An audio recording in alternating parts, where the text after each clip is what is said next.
मेरा चौथा लेक्चर 9वीं कक्षा के बच्चों की पूरक पाठ्यपुस्तक संचयन के पाठ 1 से संबंधित है।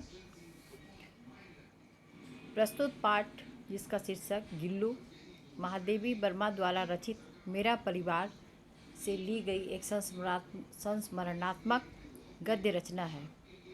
इस रेखा चित्र के माध्यम से लेखिका ने पशु पक्षियों के प्रति अपने प्रेम, दया, सहानुभूति और उसके संरक्षण की भावना को प्रदर्शित किया है।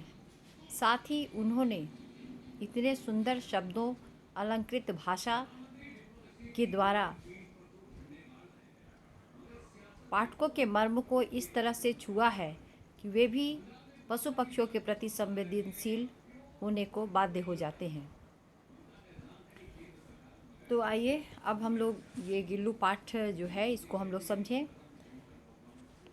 सोनजूही में आज एक पीली कली लगी है। इसे देखकर अनायास ही उस छोटे जीव का स्मरण हुआ आया जो इस लता को सघन हरितिमा में छिपकर बैठता था और फिर मेरे निकट पहुंचते ही कंधे पर कूदकर मुझे चौंका देता था। तब मुझे कली की खोज रहती थी, पर आज उस लघु प्राण की खोज है। यहाँ पर खोज रहती थी जैसे शब्दों का बैठता था, ये शब्द बताते हैं कि लेखिका अतीत की बात कर रही हैं, जो किसी भी संस्मरण की विशेषता होती है। संस्मरण ऐसी विधा है जिसमें रचनाकार अपने विगत जीवन में घटी हुई घटनाओं में किसी अन्य के विषय में अपने अनुभव, अपने विचारों का विवरण देता है। यहाँ पर लेखिका वही कहती हैं कि जब वह सोनजूही के पौधे पर पीले फूलों को देखती हैं तो अचानक उन्हें याद आती है उस जानवर की, या यह गिल्लू की ओर इशारा है जो कभी इनके पीछे, उस पौधे के पीछे से छिपकर बैठता था और जैसे ही वहाँ पहुँचती थी तो कूदकर उन्हें चौंका दिया करता था। पर लेखिका कहती है कि उस समय उन्हें उस फूल की खोज होती थी, लेकिन आज फूल उनके सामने खिला हुआ था। आज वह अतीत के उस गिल्लू को ढूंढ रही हैं, परंतु वह तो अब इस सोनजूही की जड़ में मिट्टी होकर मिल गया होगा। कौन जाने स्वर्णिम कली के बहाने वही मुझे चौंकाने ऊपर आ गया हो। लेखिका जो अब गिल्लू को खो चुकी हैं, लेकिन उनमें फिर भी एक आशावादी विचार इस वाक्य में स्पष्ट होता है कि उस जीव को मरने के बाद लेखिका ने मिट्टी में दबा दिया था। और जैसा कि हम जानते हैं कि किसी भी जीव को हमारे यहाँ माना गया है कि क्षिति जल पावक गगन समीरा, इससे हमारे शरीर बने हैं।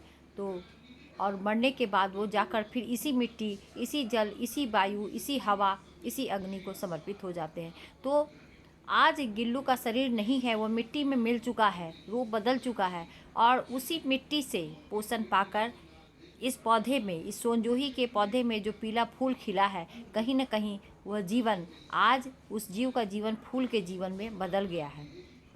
और जैसे गिल्लू कूद कर चौंकाया करता था, आज यह फूल खिलकर लेखिका को मानो चौंका रहा है। अचानक एक दिन सवेरे कमरे से बरामदे में आकर मैंने देखा 2 कौवे एक गमले के चारों ओर चोंचों से छुआ छुअव्वल जैसा खेल खेल रहे हैं। यह काकभुसुंडी भी विचित्र पक्षी है, एक साथ समादरित, अनादरित, अति सम्मानित, अति अवमानित। यहाँ 4 विशेषण शब्दों का कौवे के लिए प्रयोग किया गया है। अब लेखिका जो फ्लैशबैक तकनीक होता है उसका इस्तेमाल करती हैं। वह उस घटना में पहुंच जाती है जब उन्हें पहली बार गिल्लू से परिचय हुआ था। घटना यूँ थी कि कौवे को उन्होंने देखा कि कई कौवे आपस में छुआ छुअल का खेल खेल रहे हैं, और कौवे को देखते हुए लेखिका ने अपने अनुभव के आधार पर कौवों के बारे में कहना शुरू किया कि कौवा भी एक विचित्र जीव है जिसको अपने पितरों का प्रतीक मानकर हम आदर देते हैं। कोई हमारे यहाँ अतिथि आने वाला है, इसकी सूचना देने के लिए भी उसे हम समादरित मानते हैं। और जिस प्रकार से वह अपने कर्कश स्वर में लोगों को कष्ट देता है तो उसे हम अनादरित भी कहते हैं। हमारे बेचारे पुरखे न गरुड़ के रूप में आ सकते हैं, न मयूर के, न हंस के। उन्हें पितरपक्ष में हमसे कुछ पाने के लिए काक बनकर ही अवतीर्ण होना पड़ता है। इतना ही नहीं, हमारे दूरस्थ प्रियजनों को भी अपने आने का मधुर संदेश इनके कर्कश स्वर में ही देना पड़ता है। दूसरी ओर हम कौवा और काँव काँव करने को अवमानना के अर्थ में प्रयुक्त करते हैं। यहाँ लेखिका ने उन्हीं बातों को स्पष्ट किया है। अवतीर्ण, मयूर, ऐसे शब्द जो तत्सम शब्दों का उन्होंने बहुत सुंदर प्रयोग किया है। मेरे काक पुराण के विवेचन में अचानक बाधा आ पड़ी, क्योंकि गमले और दीवार की संधि में छिपे एक छोटे से जीव पर मेरी दृष्टि रुक गई।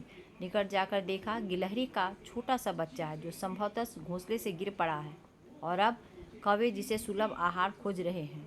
काक द्वय की चोंचों के 2 घाव उस लघु प्राण के लिए बहुत थे, अतः वह निश्चेष्ट सा गमले में चिपटा पड़ा था। अब वो प्रसंग आता है जहाँ पहली बार उस गिलहरी को लेखिका ने देखा था कि कौवों के विवेचना में जब वह जुटी हुई थी कि अचानक इसमें एक रुकावट आ जाती है, जब वो एक छोटे से गमले और उसके बीच में एक छोटे से जीव यानी उस गिलहरी को घायल अवस्था में देखती हैं, जिसे कौवों ने अपने चोंच से घायल कर दिया था और वे उसे अपना आहार बनाना चाहते थे। शायद कौवों के प्रति अनादर का भाव भी इसी कारण से ही होता है कि वह किसी भी जीव को अपना आहार बनाने के लिए उतावले होते हैं। सबने कहा कौवे की चोंच का घाव लगने के बाद यह बच नहीं सकता, अतः इसे ऐसे ही रहने दिया जाए। परंतु मन नहीं माना। उसे हौले से उठाकर अपने कमरे में लाई, फिर नए रुई से रक्त पोंछकर घावों पर पेंसिलिन का मरहम लगाया। रुई की पतली बत्ती दूध से भिगोकर जैसे जैसे उसके नन्हे से मुंह में लगाई, पर मुंह खुल न सका और दूध की बूंदें दोनों ओर ढुलक गई। कई घंटे उपचार के उपरांत उसके मुंह में एक बूंद पानी टपकाया जा सका। तीसरे दिन वह इतना अच्छा और आश्वस्त हो गया कि मेरी उंगली अपने 2 नन्हे पंजों से पकड़कर नीले कांच की मोतियों जैसी आंखों से इधर उधर देखने लगा। 3-4 मास में उसके स्निग्ध रोए, झब्बेदार पूंछ, चंचल चमकीली आंखें सबको विस्मित करने लगी। यहाँ लेखिका ने बड़े सुंदर शब्दों में एक शब्द चित्र के द्वारा उस गिलहरी के आकार का, रूप का वर्णन किया है और यहाँ पर उनकी ममतामयी छवि स्पष्ट हुई है कि कैसे लोगों के मना करने के बावजूद उन्होंने गिलहरी को बूंद बूंद रुई के फाहे से दूध पिलाया, फिर मलहम लगाया और उसे स्वस्थ कर दिया। हमने उसकी जातिवाचक संज्ञा को व्यक्तिवाचक का रूप दे दिया और इस प्रकार हम उसे गिल्लू कहकर बुलाने लगे। मैंने फूल रखने की एक हल्की डलिया में रुई बिछाकर उसे तार की खिड़की पर लटका दिया। यहीं 2 वर्ष गिल्लू का घर रहा। वह स्वयं हिलाकर अपने घर में झूलता और अपनी कांच की मनकोसी आँखों से कमरे के भीतर और खिड़की से बाहर न जाने क्या देखता समझना चाह रहता था, परंतु उसकी समझदारी और कार्यकलाप पर सबको आश्चर्य होता था। यहाँ पर लेखिका ने बड़े अच्छे से लिखा है कि हमने उसकी जातिवाचक संज्ञा को व्यक्तिवाचक का रूप दे दिया। यानी इसके पहले लेखिका उसे गिलहरी कहकर ही संबोधित कर रही थी, लेकिन जब वह स्वस्थ होकर पलने और बढ़ने लगा तब लेखिका का उससे और भी लगाव हो गया और वो जातिवाचक गिलहरी शब्द उनके लिए गिल्लू नाम के व्यक्तिवाचक संज्ञा में बदल गया, अर्थात लेखिका ने उसे गिल्लू का नाम दे दिया। और यहाँ पर फिर लेखिका ने एक और इंगित किया कि 2 वर्ष गिल्लू उस घर का रहा, यानी कि 2 वर्ष ही तक गिल्लू लेखिका के साथ रहा। जब मैं लिखने बैठती तब अपनी ओर मेरा ध्यान आकर्षित करने की उसे इतनी तीव्र इच्छा होती थी कि उसने एक अच्छा उपाय खोज निकाला। वह मेरे पैर तक आकर सर से पर्दे पर चढ़ जाता, फिर उसी तेजी से उतरता। उसका यह दौड़ने का क्रम तब तक चलता रहा जब तक मैं उसे पकड़ने के लिए न उठती। कभी मैं गिल्लू को पकड़कर एक लंबे लिफाफे में इस प्रकार रख देती कि उसके अगले 2 पंजों और सिर से अतिरिक्त सारा लघुगात लिफाफे के भीतर बंद रहता था। इस अद्भुत स्थिति में कभी कभी घंटों मेज पर दीवार के सहारे खड़ा रहकर वह अपनी चमकीली आंखों से मेरा कार्यकलाप देखता रहता। लघुगात शब्द, लघुगात यानी तत्सम शब्द है, पुनः छोटा शरीर, गिलहरी के बारे में बताया है। अब जिस प्रकार से लेखिका का गिल्लू के लिए लगाव था, गिल्लू का भी वही लगाव लेखिका के प्रति था। वह चाहता था कि लेखिका उसकी ओर ध्यान दें और उनको आकर्षित करने के लिए वह बराबर सर से पर्दे पर चढ़ता और उतरता और तब तक करता रहता जब तक कि लेखिका उठकर उसके पास न जाए। लेकिन लेखिका को जब लेखन कार्य करना होता था तो उन्हें बाधा पहुंचती थी, इसलिए उन्होंने बड़े प्यार से इसका समाधान निकाला और उसे एक लिफाफे में रख दिया ताकि सिर्फ उसका बाहर चेहरा और उसकी आंखें से वह कार्यकलाप देख सकता था, लेकिन वह अपने पंजों का इस्तेमाल करके दौड़ भाग नहीं कर सकता। भूख लगने पर चिक चिक करके मानो वह मुझे सूचना देता। काजू बिस्कुट मिल जाने पर उसी स्थिति में लिफाफे से बाहर वाले पंजों से पकड़कर उसे उतरता। फिर गिल्लू के जीवन का प्रथम बसंत आया, यानी गिल्लू 1 वर्ष का हो गया। बाहर की गिलहरियां खिड़की की जाली के पास आकर चिक चिक करके न जाने क्या कहने लगी। गिल्लू को जाली के पास बैठकर अपनेपन से बाहर झांकते देखकर मुझे लगा कि इसे मुक्त करना आवश्यक है। मैंने कीले निकालकर जाली का एक कोना खोल दिया और इस मार्ग से गिल्लू ने बाहर जाने पर सचमुच ही मुक्ति की सांस ली। इतने छोटे से जीव को घर में पले कुत्ते बिल्लियों से बचाना भी एक समस्या थी। आवश्यक कागज पत्रों के कारण मेरे बाहर जाने पर कमरा बंद ही रहता था। मेरे कॉलेज से लौटने पर जैसे ही कमरा खोला गया, मैंने भीतर पैर रखा। जैसे ही गिल्लू अपनी जाली के द्वार से भीतर आकर मेरे पैर से सिर और सिर से पैर तक दौड़ लगाने लगा, तब से यह नित्य का क्रम हो गया। यानी गिल्लू ने भी अपना एक नियम बना लिया था। और हर जीव को अब जैसे आप बच्चों को अपने दोस्तों के साथ अच्छा लगता है, घर में सब सुख सुविधा माता पिता के रहने के बावजूद आप अपने दोस्तों से मिलना चाहते हैं, तो गिल्लू के साथ भी वैसा ही था। वह जब जाली के बाहर जब चिक चिक करके छोटे छोटे गिलहरी जो उसी के जैसे थे उनको देखता था तो बड़े अपनेपन से झांकता था। और लेखिका ने इस बात को भांप लिया और लेखिका बहुत ही मातृत्व वाले तरीके से गिल्लू का पालन पोषण कर रही थी। उन्होंने मनोरंजन के लिए गिल्लू को अपने पास नहीं रखा था, इसलिए उन्होंने उसकी इच्छा पूरी की और उस जाली का एक कोना खो दिया, जिससे गिल्लू बाहर आने जाने लगा। लेखिका जब बाहर चली जाती थी तो कमरा बंद रहता था और जब वो कॉलेज से वापस लौटती और जैसे ही कमरा खुलता तो गिल्लू का ध्यान लेखिका पर ही होता था। वो दौड़कर बाहर से आ जाता लेखिका के कमरे में और फिर वह उनके सिर पैर से सिर तक वैसे ही दौड़ लगाने लगता। अब आप देखें यहाँ लेखिका और गिल्लू को किस प्रकार से गिल्लू लेखिका के करीब था। मेरे कमरे के बाहर जाने पर गिल्लू भी खिड़की की खुली जाली की राह बाहर चला जाता। दिन भर गिलहरियों के झुंड का नेता बना हर डाल पर उछलता कूदता रहता और ठीक 4 बजे वह खिड़की से भीतर आकर अपने झूले में झूलने लगता। मुझे चौंकाने की इच्छा उसमें न जाने कब और कैसे उत्पन्न हो गई थी। कभी फूलदान के फूलों में छिप जाता, कभी पर्दे की चुन्नट में, कभी सोनजूही की पत्तियों में।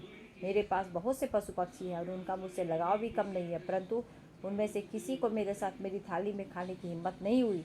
मुझे स्मरण नहीं आता। यह गिल्लू की विशेषता थी जो अन्य जीवों में नहीं थी। लेखिका ने इसलिए इसका जिक्र किया है कि वह बहुत ही सहज भाव से लेखिका के साथ रहता था। गिल्लू इसमें अपवाद था। मैं जैसे ही खाने के कमरे में पहुंचती, वह खिड़की से निकलकर आंगन की दीवार बरामदा पार करके मेज़ पर पहुंच जाता और मेरी थाली में बैठ जाना चाहता। बड़ी कठिनाई से मैंने उसे थाली के पास बैठना सिखाया। यहाँ बैठकर वह मेरी थाली में से एक एक चावल उठाकर बड़ी सफाई से खाता रहता। काजू उसका प्रिय खाद्य था और कई दिन काजू न मिलने पर वह अन्य खाने की चीज़ें या तो लेना बंद कर देता था या झूले के नीचे फेंक देता था। उसी बीच मुझे मोटर दुर्घटना में आहत होकर कुछ दिन अस्पताल में रहना पड़ा। उन दिनों जब मेरे कमरे का दरवाज़ा खोला जाता, गिल्लू अपने झूले से उतरकर दौड़ता, फिर किसी दूसरे को देखकर उसी तेज़ी से अपने घोंसले में जा बैठता। सब उसे काजू दे आते, परंतु अस्पताल से लौटकर जब मैंने उसके झूले की सफाई की तो उसमें काजू भरे मिले, जिससे ज्ञात होता था कि वह उन दिनों अपना प्रिय खाद्य कितना कम खाता रहा। मेरी अस्वस्थता में वह तकिए पर सिरहाने बैठकर अपने नन्हे नन्हे पंजों से मेरे सिर और बालों को इतने हौले हौले सहलाता रहता कि उसका हटना एक परिचारिका के हटने के समान लगता।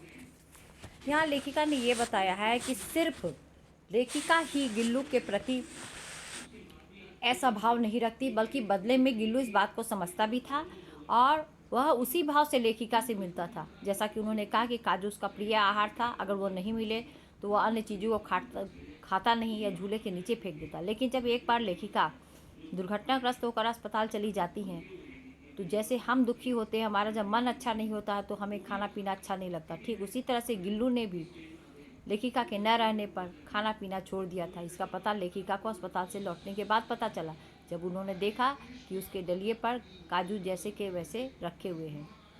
जब लेखिका अस्पताल से लौटी तो एक पारिवारिक सदस्य की तरह, एक सेवा करने वाली परिचारिका की तरह गिल्लू आकर उनके सिरहाने पर बैठ जाता और अपने पंजों से उनके बालों को सहलाता। इससे पता चलता है कि भाषा हम समझें या ना समझें, लेकिन भाव एक छोटा जीव भी समझता है कि हम उसके प्रति कैसा भाव रखते हैं, और जैसा भाव हम उसके प्रति रखते हैं वैसा ही भाव वह भी हमें देता है। तो आगे हम देखें फिर। गर्मियों में जब मैं दोपहर में काम करती रहती तो गिल्लू न बाहर जाता न अपने झूले में बैठता। उसने मेरे निकट रहने के कारण साथ गर्मी से बचने का एक सर्वथा नया उपाय खोज निकाला था। वह मेरे पास रखी सुराही पर लेट जाता और इस प्रकार समीप भी रहता और ठंडक में भी रहता। गिलहरियों के जीवन की अवधि 2 वर्ष से अधिक नहीं होती, ऐसा जिक्र लेखिका ने पहले भी किया है। गिल्लू की जीवन यात्रा का अंत समय आ गया था। दिन भर उसने कुछ न खाया न बाहर गया। रात में अंत की यातना में भी वह अपने झूले से उतरकर मेरे बिस्तर पर आया। ठंडे पंजों से मेरी वही उंगली पकड़कर हाथ से चिपक गया जिसे उसने अपने बचपन की मरणासन स्थिति में पकड़ा था। पंजे इतने ठंडे हो रहे थे कि मैंने जाकर हीटर जलाया, उसे उष्णता देने का प्रयत्न किया, परंतु प्रभात की प्रथम किरण के स्पर्श के साथ ही वह किसी और जीवन में जगने के लिए सो गया। यहाँ पर लेखिका ने गिल्लू के अंतिम समय की बात कही है और बताया कि गिलहरी की आयु सीमा 2 वर्ष ही होती है। तो प्रकृति के नियम के अनुसार अब वो समय आ रहा था और आने के पहले जो वह खाना पीना उसने छोड़ दिया था। और हर जीव के साथ होता है कि मृत्यु को गले लगाने के पहले उसे किसी न किसी यंत्रणा यातना दर्द को सहना पड़ता है और गिल्लू के साथ भी यही स्थिति थी।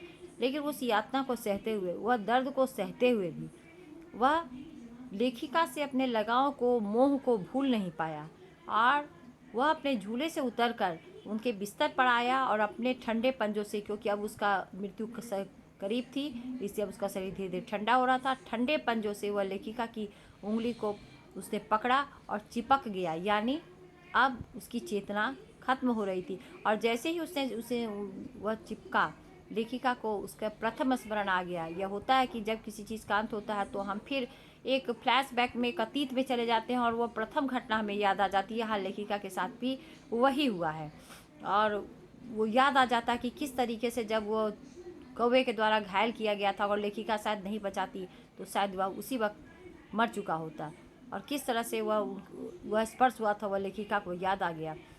लेखिका ने उसे फिर भी जानते हुए भी उसे बचाने की कोशिश की, हीटर को जलाया और गर्मी देने की कोशिश की, लेकिन स्वाभाविक रूप से अब तो मृत्यु को प्राप्त होने ही वाला था।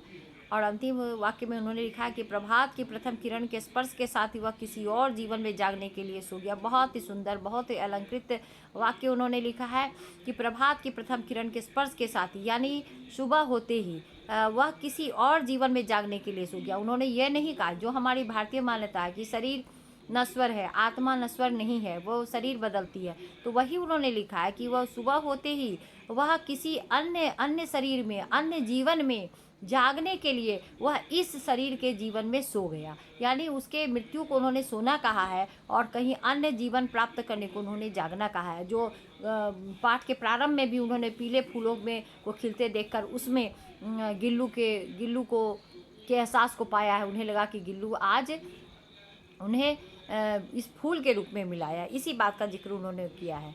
उसका झूला उतार कर रख दिया गया है, खिड़की की जाली बंद कर दी गई है, परंतु गिलहरियों की नई पीढ़ी जाली के उस पार चिकचिक करती ही रहती है और सोनजूही पर बसंत आता ही रहता है। सोनजूही की लता के नीचे गिल्लू की समाधि दी गई है, इसलिए भी कि उसे वह लता सबसे अधिक प्रिय थी। इसलिए भी उस लघुगात का किसी बसंती दिन जूही के पिताब छोटे फूलों में खिल जाने का विश्वास मुझे संतोष देता है। बहुत अच्छी बात उन्होंने लिखी है कि जब चला गया तो उसके झूले को उतार दिया गया। प्रायः जब एक तो गिल्लू अब रहा नहीं तो अब उस झूले पर बैठता कौन। दूसरी बात, यदि हमारा कोई भी प्रिय जिससे हमें लगाव हो जाता है, वो जब इस दुनिया को छोड़कर चला जाता है तो उसके वियोग में, उसके अलग हो जाने का दुख हमें बहुत सताता है, बहुत पीड़ित करता है और उस पीड़ा से, हम उस वेदना से अपने आप को बचाने के लिए हम उन चीज़ों को अपने आगे से हटा देना चाहते हैं जो उसकी याद दिलाए। और शायद लेखिका ने भी ऐसा ही कहा, लेकिन प्रकृति और जीवन चलता ही रहता है। इस पर उन्होंने जिक्र किया है कि फिर वो गिलहरियों की नई पीढ़ी, यानी जो अगली पीढ़ी थी, वो वैसे ही चिक चिक करके जाली में आती थी, कोई फर्क नहीं पड़ता था, फिर जीवन का चक्र वैसे ही चल रहा था। और फिर उन्होंने कहा कि वैसे ही बासंती मौसम में सोनजूही के पौधे पर पीले फूल लगते हैं, जीवन वैसे ही चलता रहता है, जन्म और मरण, मरण और जीवन, यही उन्होंने बताया है। और फिर उन्होंने समाधि का जिक्र कहा और इसमें उन्होंने ये कहा कि एक तो वहाँ पर गिल्लू प्रायः खेलता कूदता लेखिका को चौंकाता था, इसलिए भी, और दूसरा कहीं न कहीं लेखिका के मन में एक आशा जगती थी कि वह मिट्टी में मिलने के बाद, उसके मृत शरीर के मिट्टी में मिलने के बाद कहीं ना कहीं उसका वह रूप परिवर्तन होकर वह पीले फूल जो कि उसी मिट्टी से जीवन पाता है, उस पीले फूल के जीवन में उन्हें गिल्लू फिर से इस दुनिया में आता हुआ अपने करीब उन्हें दिखता था, जो उनकी आशावादिता को व्यक्त करता है। तो इस प्रकार से ये कहानी ख़त्म हुई। और अब अगर आपने इस कहानी को समझ लिया हो तो आप इसका प्रश्नोत्तर करेंगे, जिसकी हम लोग आगे ऑनलाइन कक्षा में उसकी चर्चा करेंगे। धन्यवाद।